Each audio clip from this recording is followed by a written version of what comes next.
We need to look at the subject of boundaries versus boundlessness.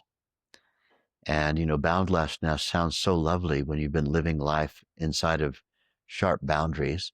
Let's look at the boundaries of the need for everyday routine work, where, you rise in the morning and there are sets of tasks through which you have to progress, starting with what's your little routine for getting your feet on the floor out of the bed. What do you do next? You walk to the bathroom and freshen up in some way or another.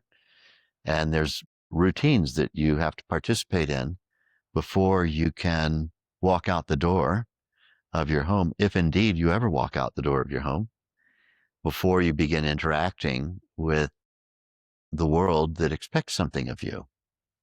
And the world is constantly expecting things of you. And one of the ways that we deal with these expectations is to have routines in place. So we have to have certain routines. There's certain things that we allow ourselves to engage in, and there are other things that we don't allow ourselves to engage in. It's all about time. What is the right time for sitting down and watching streaming television? For most people, that's not 9:30 a.m. because the world is saying, how are you going to make yourself relevant to the demand for progress that's all around you? What are you doing that's going to make it possible for you to continue to enjoy your lifestyle? How are you making yourself relevant to the demand that's all around you? And the answer to that question is, I have a set of routines. I have a set of routines. I have boundaries. I have certain things I do at certain times of the day, and I don't do absolutely everything at any time of the day. And so routines are boundaries. But then if we live our life according only to routines, then we don't have any unboundedness. We don't have any freedom in which we can explore getting outside the boundaries of routine. So what do we do about that?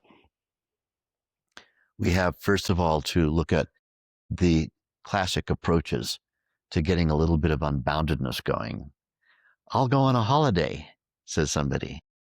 I'll go on a vacation. Americans call it a vacation. Everybody else calls it a holiday. I'll go away and do something completely different. And how different will that be? And so if we go off on our vacation, we rise in the morning and we think to ourselves, all right, well, maybe I won't brush my teeth today. Well, that's going to be a little uncomfortable. By about lunchtime, you're going to feel a little bit furry on the teeth and wonder why you opted not to brush them. So maybe I'll keep the toothbrushing involved here. Maybe there's certain things I will do that are part of my home routine, even though here I am on the island of Vatulele in Fiji. I'll still brush my teeth. I'll still do this. I'll still do that. I'll still do that. But there got to be other things that I do that are not part of my daily routine in order for me to engage in the freedom of boundlessness. I'm getting outside the boundaries now. And most of these things are a bit of a failure. This is what people report who they go away for a vacation and they come back and you say, what did you experience? And they go, well, it was kind of all just the same, really, except I was in a different place. I just went to a different place and did all the same things and spent all my money. And I probably could have had a staycation and stayed home, but we want to get outside the boundaries. There's only one place where we can actually get outside the boundaries, and that is to sit down, close our eyes, and go beyond the entire thinking process. Going beyond the entire thinking process is the absolute irregular, non-routine experience where you can just experience something that is absolutely beyond the ordinary. It's a very interesting thing when we study cognitive neuroscience, which I did for a few years and was given a doctorate in that. Whether I deserved it or not's another question. I've forgotten most of it. But I remembered a very important few facts. And one of those facts is that in studies on cognitive processes, and that's, a fancy word for thoughts.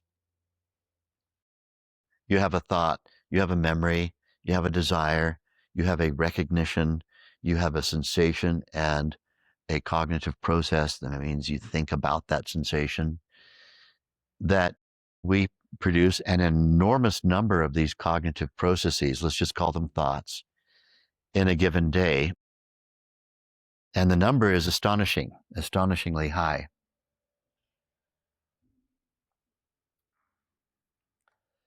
Ranging between 60,000 to 100,000 discrete thought events in a waking day for the average person. And by the way, if you have 100,000 cognitive processes or thoughts in a given day, it doesn't mean you're more intelligent. As well, you could have 100,000 very stupid thoughts in a day, or you could have 60,000 very genius thoughts, or the other way around. Volume doesn't necessarily equate with quality of thinking. The volume is a very interesting thing to contemplate. And it's not really, when you consider it, not all that astonishing to look at what the sheer number of thoughts are that arise in a given day and come up with that large, large number. What's really amazing is in further analyses of the content of these thoughts. And studies have shown, beyond any reasonable doubt, that upwards of 90% of all the thoughts you had yesterday are the same thoughts that you had today. 90% of the ever repeating known, the same thoughts. You might have those thoughts at your home in Chicago, and you go to Batu Lele in Fiji and have those same thoughts while you're waking up at the beach. 90% repetition of the known. And this ever repeating known, these boundaries, are dangerous to your evolution. And I'd like to explain to you why. Because the world around you is changing all the time. And that ever-changing world is going to make an evolutionary demand on you to come up with styles of thinking that are relevant to the change. And if you continue thinking the same thoughts every day, virtually the same, like 90% is virtually the same, and yet the world around you is changing, the need of the time is changing, and yet you're thinking the same way that you were thinking 3 years ago, today, largely thinking the same way you were thinking 3 years ago. World has changed. You're thinking the same way you were thinking 3 years ago. You've met people who are like this. They tend to be the elders of our society who are thinking the same way today that they were thinking 50 years ago or 60 years ago. Today's thinking the same way. And what it does is it puts them in a category of being sociologically irrelevant people. What do we do with sociologically irrelevant people? We avoid them. Either that or we pander to them. We go to the elderly person and we say, oh, I know you like these particular kinds of cookies and you don't ever like to hear anything about change. And I know you don't like tattoos, so I'm going to cover up my tattoos, because back in your day, only criminals and sailors had tattoos, but that's changed. And you have to tiptoe around them very carefully because they're stuck in 50 years ago, right? And what happens when we do not have the capacity for adapting to the force of change, the force of evolution, because our mind is continuously producing the same thoughts over and over and over and over again? We start to lose our capacity to be relevant to the process of evolution. And moving into irrelevancy is a grave danger for any member of any society. So coming out of the boundaries, how do we come out of the boundaries? We have to learn how to stay conscious and go beyond thought. And that's meditation. Vedic meditation specifically, in our practice of Vedic meditation, we sit comfortably in a chair. We have a technique. It involves certain mechanisms that we explore and exploit that are part of the nature of the mind. And effortlessly, we step beyond the thinking process and we experience the source of thought, the place from which all the thoughts are coming. When the mind does that, it has reached its least excited state. And that least excited state translates as a least excited body. The body in its least excited state is resting with unprecedented restfulness. That deep and profound restfulness allows the bodies to trigger its own inbuilt self-repair mechanisms. It begins to scavenge the old neurochemicals, biological chemicals that are left over from maladaptive responses, that's stress reactions of the past.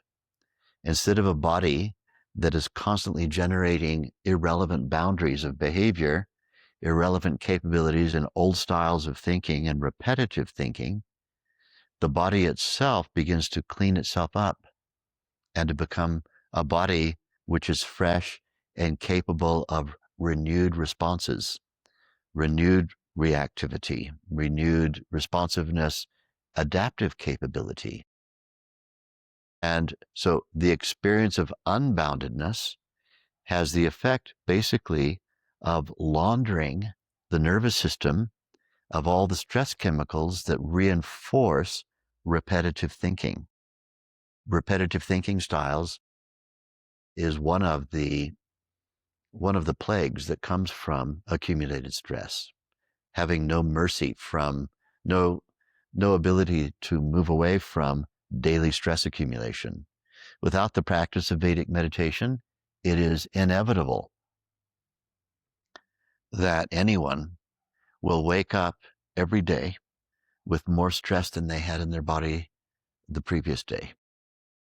And as this ossifying effect, this effect of paralyzing the nervous system, causes the brain to keep on generating the same old day after day after day after day.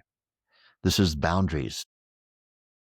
And so then we have to add into our routines, the routines that we have, brushing the teeth and getting into some water and bathing the skin and eating degrees of nourishing food at various times of the day and hydrating our bodies, these habits and routines. We have to add another routine.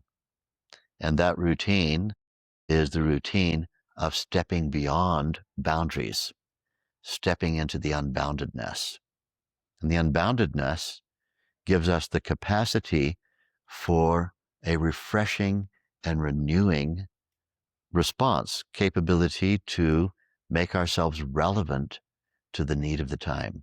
Need of the time is constantly changing. What is the world requiring of you right now?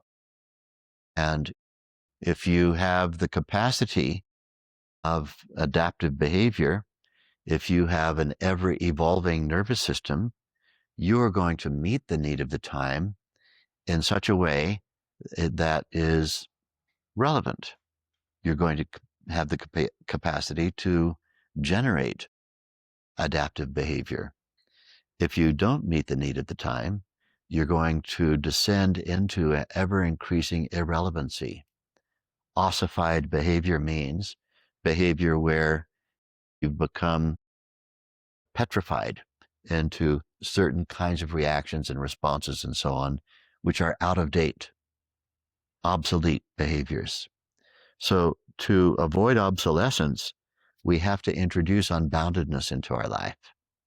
And you can't get unboundedness by going to Batu Lele and, hanging out on a beach in Fiji. There's a certain degree of, oh, that's a different to staring at my computer screen inside my little cubicle here at my job at the insurance company. At least I'm on a beach in Fiji, fantastic.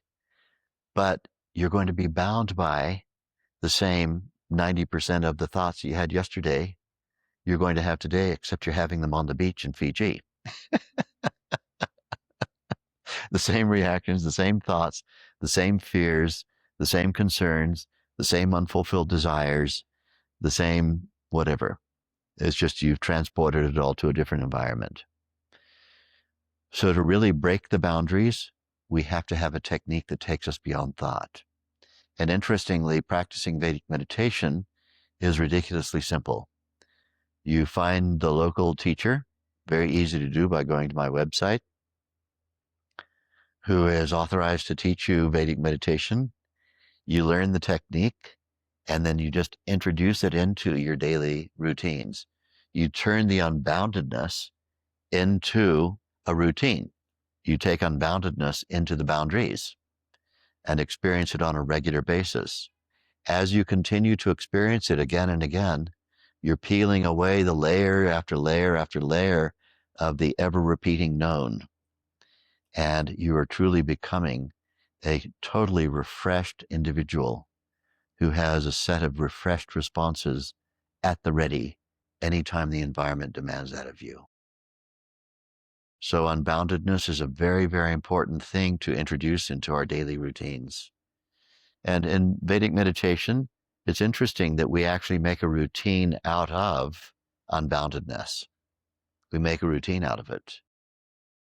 Every morning, sometime before the day begins, we sit quietly and let our consciousness expand into complete unboundedness. This is restoration of homeostasis. Homeostasis is a word we use in medicine for restoration of the entire repertoire of the human physiology and brain. That happens during meditation, 20 minutes. And then you come out of the meditation and engage. And now you're engaging in a way where you've been liberated from the ever-repeating known. Some elements of that which already you know are still valuable, but you're not stuck. You're not bound by irrelevant behaviors. And then late afternoon, early evening, the effect of that morning meditation wears off, and it's time to sit in the chair and once again experience unboundedness. And you then come out of that meditation session, 20 minutes, and engage in your evening activity, now completely refreshed. It's like you've a thing that you do on your computer or on your phone, you press the factory reset button where everything goes back to the factory settings. That's what meditation is the equivalent of. Taking your whole brain and body back to the factory settings, complete capability, all possibilities, and then engage.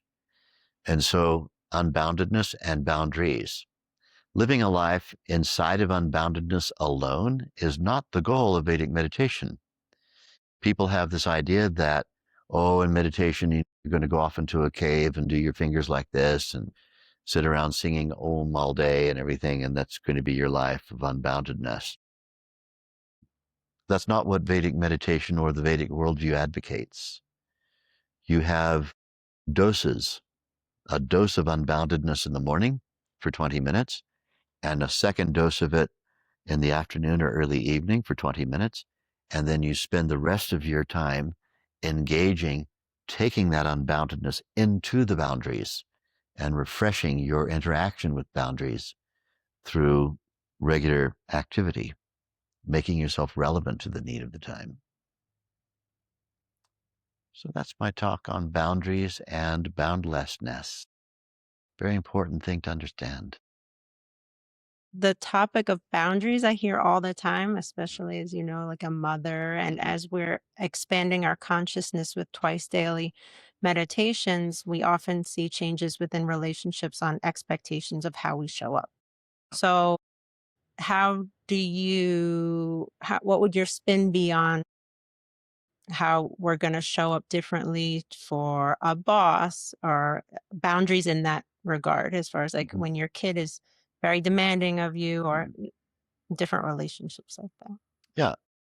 we have to be capable of being the right parent or the right employee or the right business person if we're interacting with customers or whatever, according to the need of the time. And nimbleness and agility are an inbuilt capacity that we have, but they tend to become restricted when stress forces us into repetitive behaviors, repetitive reactivity. We're not able to take into account the full spectrum of the actual need of the child or the actual need of the employer or the actual need of the moment. And so then that capacity to properly assess what's needed here. And part of this is going to be in our capacity accurately to assess the conscious receptivity of the moment. I said the right things to my child. I hear this from so many people. I said all the right things and they went off and did this thing anyway. It's not a question of whether or not you said the right things. It's a question of whether or not you met the conscious receptivity with that child. And so they have a certain degree of conscious receptivity. If you don't meet their conscious receptivity, you fail to make yourself relevant, no matter how beautifully you phrased a thing. So you might have a beautiful way of phrasing it, but if it doesn't meet that child's conscious receptivity, it means nothing to the child. And so then how do we meet the conscious receptivity and get maximum traction in that moment? Now, that might be a similar thing that we would say about working with a coworker or working with a supervisor at work or whatever, or working with customers or clients at work. Are we actually able and capable of assessing accurately conscious receptivity? Because no matter how well you think you're behaving, if your behavior is formulaic, and you think you're saying something that's really brilliant and genius, but the dummy over there, the kid or the employer or the customer, whoever it is, just doesn't get it. And you go home frustrated because you said all the right things, you did all the right things, you were the ideal person. The bad news is you weren't the ideal person, because the ideal person is the one who can assess accurately how much this person can receive, how much they can receive in that given moment. And we can't control conscious receptivity of another. The idea that I'll control them into being more receptive is a complete illusion. One of the tenets of Vedic worldview is that control is opposed to evolution. So controlling somebody is an illusion, because even if we use considerable force or surprise attack or all kinds of little tactics that we might have to get compliance from somebody, it's an illusion, because the moment they're out of your sight, they're going to revert back to their state of consciousness and do exactly what their state of consciousness tells them to do. And so the illusion of compliance is only while you're watching. And this is the illusion of control. I have a sense that I controlled them into behaving the way that I want. I want to get compliance out of them. Well, it only worked to the extent that you actually met their conscious receptivity. It doesn't work beyond that. And so it's incumbent on us then to be really capable of simply intuitively assessing conscious receptivity. If we don't get that right, we're not going to get anything right. How geniusly you put a thing, how much you pleased yourself by how genius you were in phrasing a thing, doing a thing or not doing a thing, whatever it might be. If you miss that little thing of the conscious receptivity of another, you miss the whole thing. You've not behaved in a way that's relevant to the actual need of the time. So how do we get that? That capacity to interact with whatever degree of conscious receptivity is there. For that, we have to have that broad consciousness whereby we can sense from within the other. This is that word empathy which people frequently conflate with the word sympathy. It's not sympathy at all. It's the raw capacity to sense what the other person is experiencing and to actually have an interest in what they're experiencing. So frequently, we have our own agenda. I'm going to say the right thing. I'm going to set a boundary. I'm going to talk about what I'm going to do. I'm going to, make sure that they know what they can expect of me and what they can't expect of me, what's going to work and what's not going to work. It's all me, me, me. And we have almost zero interest in discovering what the other person's experiencing. If we have zero interest in it, and if we have very little capacity to assess their conscious receptivity, it doesn't matter how masterfully you state things, you failed, because they'll walk away from there and they'll simply do what their state of consciousness dictates to them. There's been no change. And so this I hear all the time, people coming to me in my consulting rooms and going, I said all the right things. I did all the right things. I stated the case. I made it clear. I even wrote it. They even signed at the bottom and said they agree. And then they went ahead and did all these things that they were going to do anyway. And what kind of world is this? Well, it's the world that you didn't actually you didn't respond relevantly to. That's the world. You failed to respond in a relevant fashion because you failed to meet the conscious receptivity.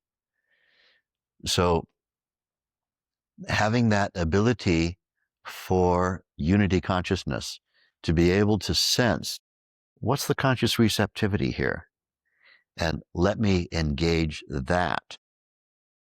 That's all there is. That's all there is.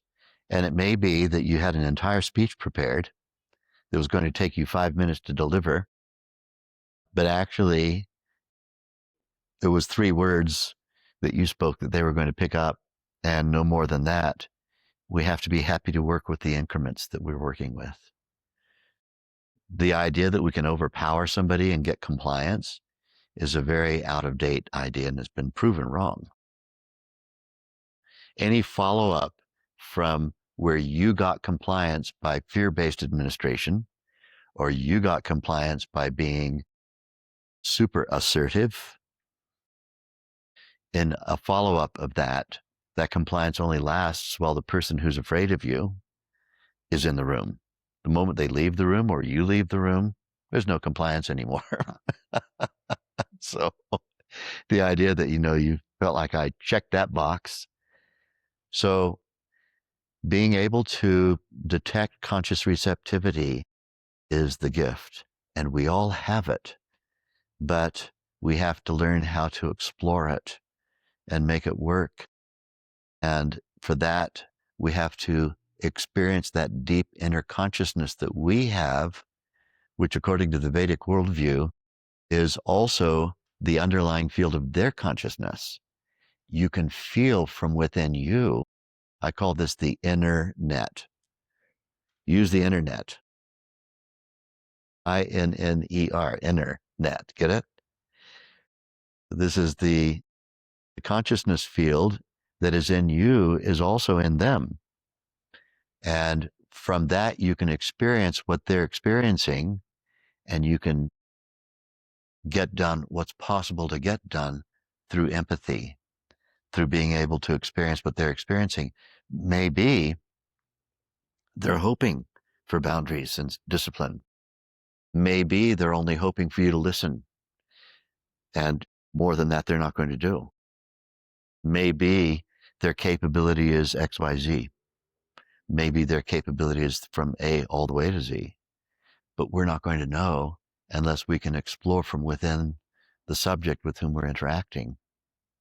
And that's where effective communing, which is communication, effective communing can happen. It can only happen there, in that consciousness, experiencing consciousness, that reality.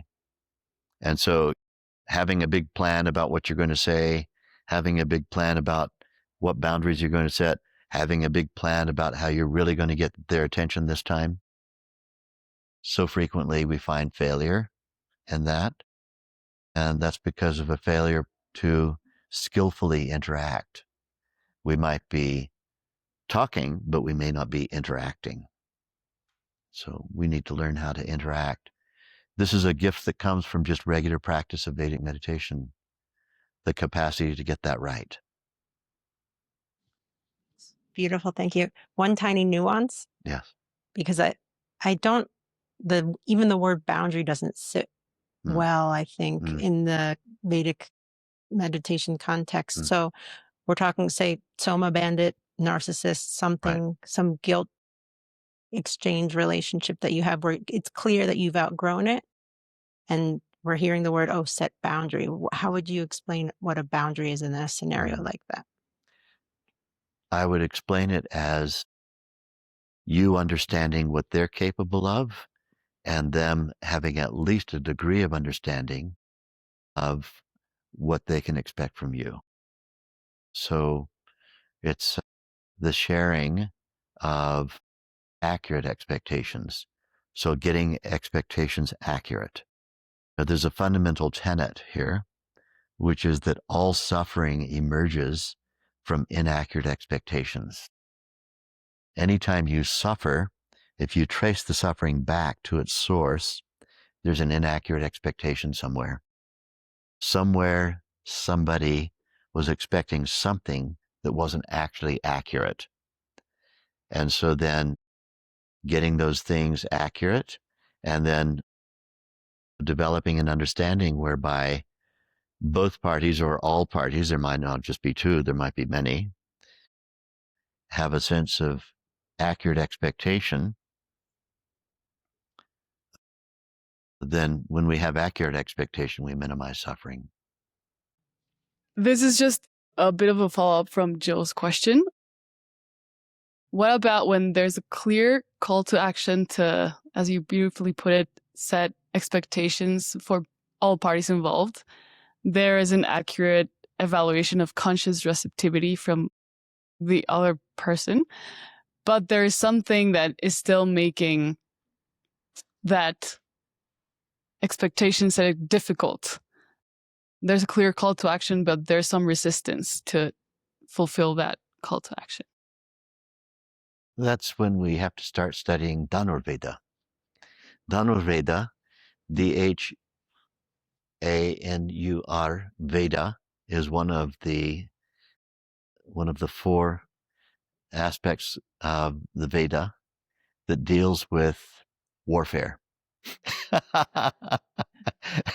how to make a point in a pointed fashion where all other adaptive responses have failed. And warfare doesn't necessarily mean you kill somebody or harm their physiology. There are ways of becoming pointed. I mean, my master exercised this on me frequently. I'd be rabbiting on about something that was irrelevant, and he would just hold his hand up and say, "Stop talking." and, and because of my relationship with him, in which I had such enormous respect for him, I would immediately stop. But that was Dhanurveda, stop talking. Or his other favorite, which was not much of a variation, was don't talk. And it would stop me in my tracks. Now, we may not be able to use that kind of powerful acts in every situation, but we can start moving in that direction.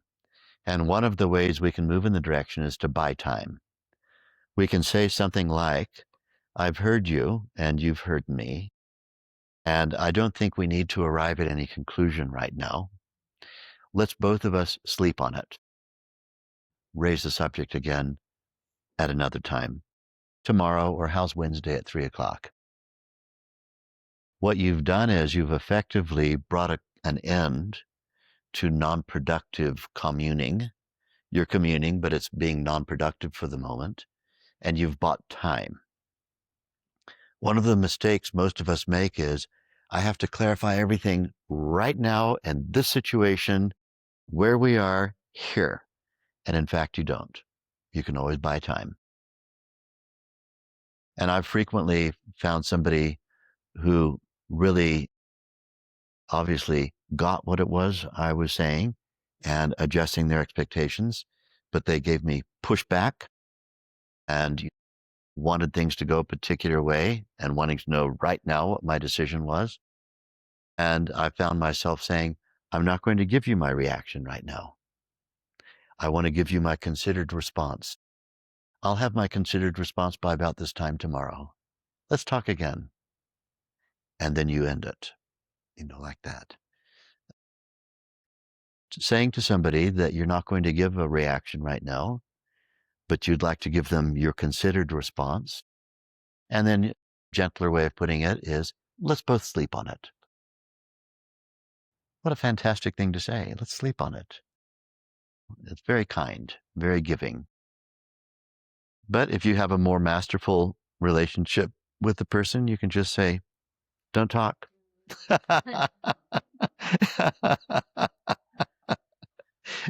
And I've used that. I have private consultations with people, and I want them to get the most out of their hour with me. They have an hour. Sometimes they have more than an hour, but the situation is just the same. And I'll hear them, they'll start on a subject where all I'm hearing is rattling and rattling and rattling. And at a certain point, I'll put my hand up like this, and I'll just say, I just want to let you know something. And they'll go, oh, what's that? And I say, I'm waiting for you to stop talking. Because I want you to get maximum value from this session. And you've been talking now for 18 minutes. And so I just wanted you to know I'm waiting for you to stop talking. And it is almost as good as don't talk, but a little kinder. It's just a little more kind because they don't yet have that master-disciple relationship with me. My teacher Maharishi, could say to me, don't talk or stop talking. And I was okay. I loved it, actually, because I knew that relevant behavior I was about to get some really relevant information. But there are a variety of gentle ways with ever increasing force. So we put all this under the heading of Dhanurveda.